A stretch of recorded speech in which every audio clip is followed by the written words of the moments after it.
Mapagpalang araw po sa ating lahat. Ako nga po pala si Angela Jan Agner at welcome po sa aking 365 Daily Devotion ni Pastor Russell Campo Seminar Edition. At ngayong araw po ay April 9, 2025 at ang topic po natin ngayong araw ay Evangelism.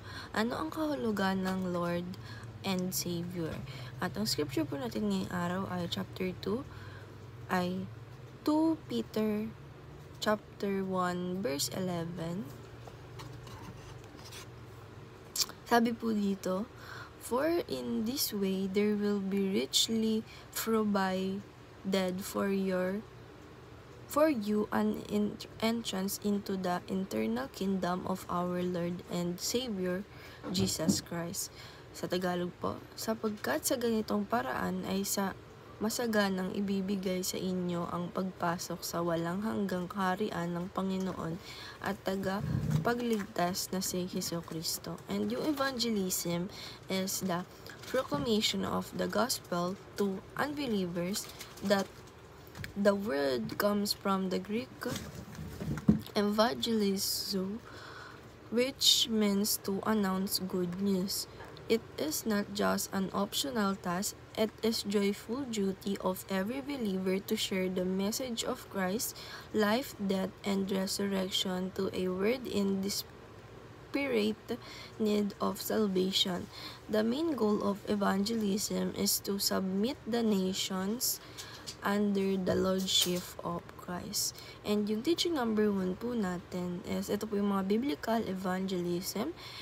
Number 1, it is incarnation, not merely intellectual. Sabi po dito na yung evangelism is hindi lang po ito basta intellectual na paraan, kundi ito po ay incarnation na parang magbabalik sa atin or patuloy na maririnig natin, patuloy na nasa atin yung evangelism, yung pagbahagi ng mga good news ng ating Panginoong Diyos.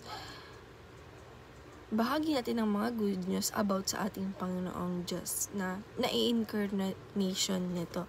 And teaching number 2, it is earthward, not merely heavenward. Sabi po dito na yung evangelism, hindi ito laging perfect, hindi ito laging heavenward, kundi ito ay earthward. Dapat na nasakop natin itong mga good news na to at alam natin ito.